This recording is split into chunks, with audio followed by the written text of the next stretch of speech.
Business की कुछ ताजा खबरें आज की इस छोटी सी वीडियो में। आज की फर्स्ट न्यूज ओला इलेक्ट्रिक के बारे में है, जिसकी सेल्स और मार्केट वैल्यू दोनों ही गिर चुके हैं। तो ओला इलेक्ट्रिक का नवंबर में 33% का मंथ ऑन मंथ डिप देखा गया है। इसमें रजिस्ट्रेशंस में 40,000 से गिरकर 27,746 यूनिट पर आ गया है और इसका मार्केट शेयर 30% से गिरकर 24% हो गया है।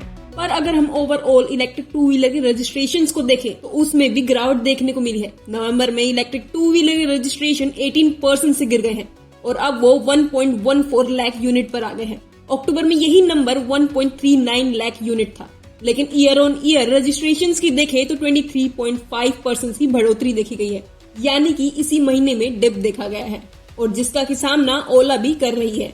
पर अगर इसके हम कॉम्पिटिटर्स की देखें तो वहां पर बढ़ोतरी देखने को मिली है। टीवीएस मोटर के रजिस्ट्रेशंस ओला के करीब पहुंच चुके हैं, जहां पे 26,036 यूनिट बेची गई है। टीवीएस का मार्केट शेयर 23% हो गया है, जो कि अक्टूबर में 21.5% था। बजाज ऑटो भी 24,978 यूनिट पर आ चुका है और उसने भी 22% का मार्केट शेयर हासिल किया है। लेकिन ईथर एनर्जी की सेल्स में डाउन देखने को मिला है। ईथर एनर्जी की रजिस्ट्रेशन में 24% की गिरावट देखी गई है। नवंबर में 12,217 यूनिट बेची गई थी, जो अक्टूबर में 16,148 पर आ चुकी है। पर इस ओवरऑल इंडस्ट्री पे गवर्नमेंट का सपोर्ट देखें तो इंडियन गवर्नमेंट ने रिपोर्टेडली इलेक्ट्रॉनिक ऑटोमेकर को इंसेंटिव एक्सपेंड करने का प्लान बना रही है, ताकि इस सेक्टर को बूस्ट मिल सके, इंक्लूडिंग मैन्युफैक्चरर्स जो एग्जिस्टिंग फैक्ट्रीज में मॉडल बना रहे हैं और इसका फायदा ओला को भी मिल सकता है। नेक्स्ट न्यूज ओला इलेक्ट्रिक के बारे में ही है, लेकिन उनके एक और नेगेटिव पॉइंट के बारे में है। उन पर एलिगेशंस लगे हैं टॉक्सिक वर्क कल्चर के, और ये एलिगेशन लगाया गया है एक रेडिट पोस्ट में,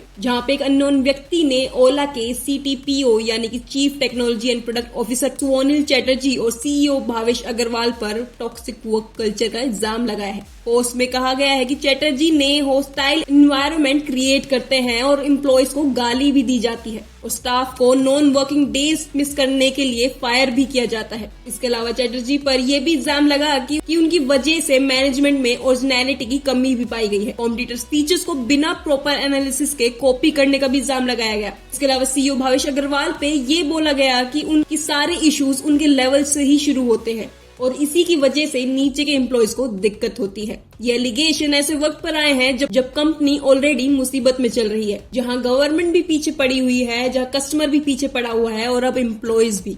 तो इस पर आपका क्या कहना है, मुझे कमेंट सेक्शन में जरूर बताना। इसके अलावा नेक्स्ट न्यूज RBI और नावी फिनसर्व के बारे में है, जहां पे सचिन बंसल जो कि फ्लिपकार्ट के को-फाउंडर भी रह चुके हैं, उनके लिए एक अच्छी न्यूज आई है। दरअसल RBI ने सचिन बंसल लेड नावी फिनसर्व से लोन डिसबर्समेंट बैन को रिमूव कर दिया है, यानी कि अब कंपनी अपने नॉर्मल ऑपरेशन रिज्यूम कर सकती है। RBI ने 21 अक्टूबर को ये रेस्ट्रिक्शंस लगाई थी due to excessive interest rates regulation और नॉन कंप्लायंस और लोन क्लासिफिकेशन में इरेगुलरिटीज की वजह से। इस पर नावी फिनसर्व ने काम किया और उसी को देखते हुए RBI ने अपनी रेस्ट्रिक्शंस को हटा दिया। तो नेक्स्ट न्यूज उबर के बारे में है, जिसने एक नई सर्विस लॉन्च की है। दरअसल उबर ने श्रीनगर के डल लेक पर शिकारा राइड्स पर प्री बुकिंग करने का फीचर लॉन्च किया है, जो ट्रैवलर्स के लिए राइड को आसान बनाएगा। ये उबर शिकारा सर्विस 1 घंटे की राइड होगी, जो कि लोकल बोटमैन और टूरिज्म को प्रमोट करेगी और इस राइड की कॉस्ट होने वाली है 999।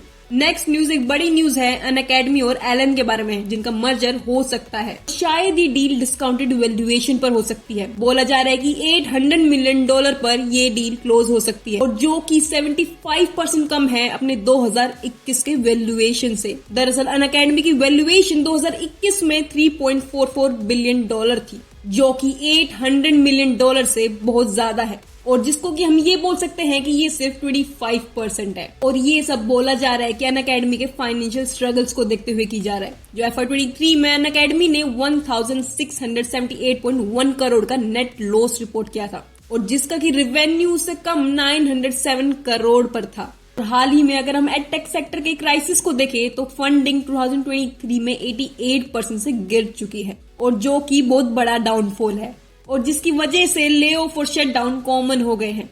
हाल ही में आपने कितनी एडटेक कंपनियां देखी होंगी जो क्लोज हुई है।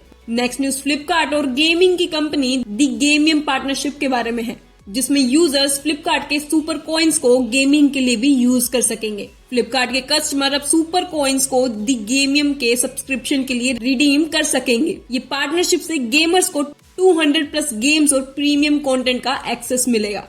और इससे फ्लिपकार्ट अपनी डिजिटल गेमिंग प्रेजेंस को स्ट्रॉन्ग कर रहा है और सेम गेमिंग कंपनी दी गेमियम को नए यूजर्स मिलेंगे। नेक्स्ट न्यूज अमेजन के बारे में है, जिसने की लैंड बाय किया है इंडिया में for data centres. Amazon India ने मुंबई के पास पलावा में 38.1 एकर्स का प्लॉट 450 करोड़ में लोधा ग्रुप से खरीदा है फॉर डेटा सेंटर्स बनाने के लिए। Amazon data services 396 crore upfront दिए हैं, जिसमें 54 करोड़ देने अभी बाकी है। 27 करोड़ स्टैंप ड्यूटी के लिए पे किए जा चुके हैं। अगर अमेजन के एक्सपेंशन प्लान को देखें तो 2030 तक इंडिया में $12.7 बिलियन इन्वेस्ट करेगा और तेलंगाना में $2 बिलियन का एक्सपेंशन के डिस्कशन ऑलरेडी चल रहे हैं। इंडिया के डिजिटल इकोनॉमी की ग्रोथ की वजह से डेटा सेंटर्स की डिमांड बढ़ रही है, जो टेक जायंट जैसे गूगल, माइक्रोसॉफ्ट और AWS को अट्रैक्ट कर रहा है। इसके अलावा इंडिया के डेटा सेंटर्स की ग्रोथ 2027 तक $9.27 बिलियन तक पहुंच सकती है और जो कि 5.84% के CAGR के साथ होगा। सो नेक्स्ट न्यूज दो एटेक प्लेटफॉर्म के बारे में है, जिसमें पहला नाम है PW और सेकंड नाम है स्कॉलर्स डेन के बारे में। इसमें आप PW के बारे में पहले से ही जानते होंगे और स्कॉलर्स डेन के बारे में मैं बता देती हूँ। स्कॉलर डेन एक कोचिंग इंस्टीट्यूट है जो कि IIT, JEE और नीट की तैयारी करवाता है। इनके बीच में एक लफड़ा हो गया है, जिसमें स्कॉलर डेन ने फिजिक्स वल्ला को सस्ता वल्ला बोला है और जिसकी वजह से दोनों फर्म से बीच आर्गुमेंट चालू हो गया और ये केस कोर्ट तक जा पहुंचा। दरअसल स्कॉलर्स डेन एड चला रही थी जिसमें वो फिजिक्स वल्ला को सस्ता वल्ला बोल रहे थे, जिस पर दिल्ली हाई कोर्ट ने स्कॉलर्स डेन को एड को बैन कर दिया, जो फिजिक्स वल्ला को सस्ता वल्ला बोलकर चलाए जा रहे थे। एटेक फर्म ने आर्ग्यू किया कि एड्स उनकी क्वालिटी और अफोर्डेबल एजुकेशन मॉडल को मिस रिप्रेजेंट करता है और ये एड्स फिजिक्स वल्ला के सेंटर्स के पास सोशल मीडिया पर उनकी रेपुटेशन को हार्म कर रहे थे। सो नेक्स्ट न्यूज फैसी के बारे में है, जो कि फूड टेक के ऊपर कुछ रेगुलेशंस लेके आए हैं। फैसी यानी कि food safeties and standard authority of India कुछ रेगुलेशंस लेके आए हैं, जिसमें फूड डिलीवरी एग्जीक्यूटिव्स को फूड सेफ्टी और हाइजीन की ट्रेनिंग लेनी जरूरी है और इसके अलावा प्लेटफॉर्म पर लिस्टेड सेलर्स के फैसी लाइसेंस या रजिस्ट्रेशन नंबर दिखाना कंपलसरी है और प्रोडक्ट से मिसलीडिंग या अनसपोर्टेड क्लेम्स अलाउड नहीं है और लिस्टिंग फिजिकल प्रोडक्ट लेबल्स के साथ अलाइन होना चाहिए। डिलीवर्ड फूड के पास कम से कम 30% या 45 डेज का शेल्फ लाइफ रिमेनिंग होनी चाहिए और जो कि डिलीवरी के वक्त होनी चाहिए और इसके अलावा प्लेटफॉर्म को हाइजीन रेटिंग प्रॉम्प्टली दिखाना होगा ताकि कस्टमर इन्फॉर्म चॉइस ले सके। नेक्स्ट न्यूज फ्लिपकार्ट के बारे में है, जिसने की नई डिलीवरी लॉन्च की है। फ्लिपकार्ट ने फ्लिपकार्ट मिनट्स के नाम से 10 मिनट मेडिसिन डिलीवरी लॉन्च कर रहा है। मेडिसिन डिलीवरी का करंट टाइमलाइन फास्ट करने का एम है और इस डिमांड को फुलफिल करने के लिए फ्लिपकार्ट लोकल रजिस्टर्ड फार्मेसिस्ट के साथ पार्टनरशिप करेगा, अपनी इन्वेंटरी खुद नहीं रखेगा। नेक्स्ट न्यूज GST के बारे में है, जिसपे कुछ गुड्स और सर्विसेज पे रेट चेंज हो सकते हैं। टोबैको और रिलेटेड ड्रिंक्स पे GST 28% से बढ़ाकर 35% करने का प्लान बन रहा है और रिलेटेड ड्रिंक्स में जिनको नहीं पता उस पे आपकी सारी कोल्ड ड्रिंक्स ब्रांड सारी आ जाती है और इसके अलावा गारमेंट्स और सीनियर सिटीजन्स की हेल्थ इंश्योरेंस पर एग्जम्पशन हो सकती है। इसके अलावा सिन और लग्जरी गुड्स पर कंपनसेशन सेस मार्च 2026 तक एक्सटेंड किया जा सकता है। GST स्ट्रक्चर में ये पहले बड़ी चेंज होगी सिंस इंट्रोडक्शन और ये प्रपोजल फाइनलाइज करने के लिए 21 दिसंबर को GST काउंसिल की मीटिंग होगी। पर इस मीटिंग से पहले एक चीज डिसाइड हो चुकी है और वो है कि ये टैक्स आपको ही भरना है, तो अपनी जेब के साथ तैयार रहिएगा। नेक्स्ट न्यूज फोन पे के बारे में है, जिसने थर्ड पार्टी पार्टनरशिप खत्म कर दी है। फोन पे अब पार्टनरशिप एग्रीगेटर जैसे जस्ट पे के साथ पार्टनरशिप खत्म करके डायरेक्ट इंटीग्रेशन ऑफर करेगा। इस मूव का एम है ट्रांजैक्शन रेट को इम्प्रूव करना और थर्ड पार्टी डिपेंडेंसी को कम करना और अभी तक फोन पे लगभग 15% ट्रांजैक्शन जस्ट पे की हेल्प से करता था, जो कि अब वो अपने हाथ में लेने वाला है। साथ ही में फोन पे का ये भी कहना है कि थर्ड पार्टी एग्रीगेटर अब उनका कॉम्पिटिटर बन गया है। नेक्स्ट न्यूज स्विगी के बारे में है। स्विगी का बोल्ट सर्विस 400+ सिटीज में 10 मिनट डिलीवरी प्रोवाइड कर रहा है। जयपुर, शिलोंग जैसे छोटे शहरों तक अपनी रीच बढ़ा रहा है और अब वो फोकस कर रहा है Tier 2 और Tier 3 सिटीज के ऊपर। तो चलिए बात करते हैं कुछ इंटरनेशनल न्यूज के बारे में। सो आज की फर्स्ट इंटरनेशनल न्यूज OpenAI के बारे में है, जिसमें वो एड को इंट्रोड्यूस करने वाला है फ्री यूजर्स के लिए। OpenAI के CFO ने हिंट दिया है कि ChatGPT जल्द ही ला सकता है एड्स और ये हो रहा है ताकि हाई ऑपरेशनल कॉस्ट को ऑफसेट किया जा सके, लेकिन ये डिसीजन अभी इमीडिएट फ्यूचर में लागू नहीं होगा। इसको फाइनलाइज होने में अभी कुछ टाइम लगेगा। $150 की वैल्यूएशन के बावजूद OpenAI इस साल $5 बिलियन के AI ट्रेनिंग और इंफ्रास्ट्रक्चर पर स्पेंड करता है और इस वक्त open AI chat GPT plus users के लिए $20 पर मंथ चार्ज करते हैं और इस ऐड को इंट्रोड्यूस करने के बाद उनका रेवेन्यू और भी बढ़ जाएगा, जिससे कि वो अपनी एआई मॉडल्स पर और ज्यादा स्पेंडिंग कर सकेंगे। नेक्स्ट न्यूज ओपन एआई के बारे में है, लेकिन बड़ी न्यूज है क्योंकि इलोन मस्क ने उन पर लीगल एक्शन ले लिया है। इलोन मस्क ने US district court northern district of California में एक प्रिलिमिनरी इंजंक्शन फाइल किया है, जिसमें वो ओपन एआई को फुली फॉर प्रॉफिट एंटिटी बनने से रोकना चाहते हैं। मस्क के लॉसूट में टॉप मैनेजमेंट पर एंटी कॉम्पिटिटिव प्रैक्टिस के इल्जाम लगे हैं, जिसमें मस्क की एआई कंपनी XAI में इन्वेस्टमेंट को डिस्करेज करने और माइक्रोसॉफ्ट के साथ प्रोप्राइटरी इंफॉर्मेशन को इम्प्रॉपर तरीके से शेयर करना भी शामिल है। इस पर मस्क की लीगल टीम का कहना है कि ओपन एआई ने एंटी ट्रस्ट लॉज को वॉयलेट किया है, इन्वेस्टर्स को राइवल एआई कंपनीज को सपोर्ट करने से रोका भी है। और इस पर मस्क का ये भी क्लेम है कि मस्क, जो कि ओपन एआई के को फाउंडर थे, 2018 में कंपनी से चले गए थे। उनका कहना है कि उनसे $44 मिलियन से ज्यादा का डोनेशन फ्रॉडलेंटली लिया गया है और ओपन एआई अपने ओरिजिनल नॉन प्रॉफिट मिशन से दूर जा चुका है।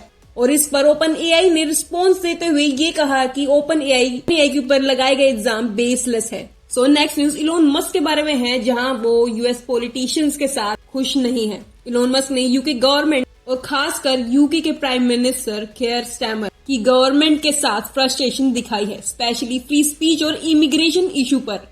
ये इलोन मस्क का एक स्ट्रेटेजिक मूव भी हो सकता है, जिसमें वो डिसएग्रीमेंट्स के बावजूद यूके के पॉलिटिकल स्पेक्ट्रम के की फिगर के साथ रिलेशनशिप बना रहे हैं और मस्क इसी के साथ लॉन्ग टर्म स्ट्रेटेजी को देखते हुए पॉलिटिकल टाइज को बिजनेस गोल के साथ बैलेंस कर चल रहे हैं। नेक्स्ट न्यूज एप्पल के बारे में है, जिस पर एलिगेशंस लगे हैं कि वो अपने एम्प्लॉयज की प्राइवेसी पर पूरा कंट्रोल रखते हैं। एप्पल पर ये इल्जाम लगा है कि वो वर्कर्स और पर्सनल डिवाइसेस और iCloud अकाउंट मॉनिटर करते हैं, जो प्राइवेसी और फ्री स्पीच राइट को वॉयलेट करता है। इस पर एम्प्लॉयज का कहना है कि ये एप्पल का सॉफ्टवेयर ईमेल, फोटोज, हेल्थ और होम डेटा को एक्सेस करता है और जिससे कि पे और वर्किंग कंडीशन पे डिस्कशंस को रोका जाता है। अगर इसी एक स्पेसिफिक इंसिडेंट की बात करें तो अमर भक्ता, जो कि 2020 से एम्प्लॉय हैं, उन्हें पॉडकास्ट और लिंक्डइन पर वर्क डिस्कस करने से रोका गया था। ये केस कैलिफोर्निया लॉ के अंडर फाइल किया गया है, जो एम्प्लॉयज को स्टेट वॉयलेशन के लिए ये स्यू करने की परमिशन देता है और इसमें अमर 35% पेनल्टीज का क्लेम भी कर रहे हैं। और इस पर एप्पल ने एलिगेशन को डिनाई किया और कहा कि एम्प्लॉयज को उनके वर्किंग कंडीशन डिस्कस करने का पूरा राइट है और इस पर वो उनको ट्रेन भी करते हैं। नेक्स्ट न्यूज मेटा के प्लेटफॉर्म थ्रेड्स के बारे में है, तो वहां एक एडवांस सर्च फिल्टर को लॉन्च कर दिया गया है। थ्रेड्स यूजर सब स्पेसिफिक प्रोफाइल और डेटा रेंज से सर्च फिल्टर करने का ऑप्शन देता है, जैसे आफ्टर डेट, बिफोर डेट और फ्रॉम प्रोफाइल का। और इसके लिए सर्च इंटरफेस को अभी अपडेट किया जा रहा है। सर्च बार में सेटिंग आइकन को इनेबल करके जो नए फिल्टर को यूज करने का ऑप्शन देगा, बेसिक कीवर्ड सर्च फंक्शनैलिटी को इनहेंस करते हुए। अपडेट एक्स और ब्लू स्काई जैसे प्लेटफॉर्म के साथ गैप को नैरो करता है, जो पहले से एडवांस सर्च फीचर ऑफर कर रहा है। Next news crypto currencies platform Coinbase के बारे में है। कॉइनबेस अब से नए यूजर्स को एप्पल पे से क्रिप्टो करेंसीज बाय करने का ऑप्शन देगा। ये इंटीग्रेशन एक्सेस स्टेप को एलिमिनेट करता है क्रिप्टो बाइंग प्रोसेस से, जो कि एप्पल यूजर्स के लिए और भी आसान बना दिया गया है। कर दो भाई, 70% जनता बिना सब्सक्राइब करे जाती है। प्लीज सब्सक्राइब बटन दबा दो और बेल आइकन को भी प्रेस कर दो। और आज के कुछ फन क्वेश्चन आपकी स्क्रीन पर ये रहे।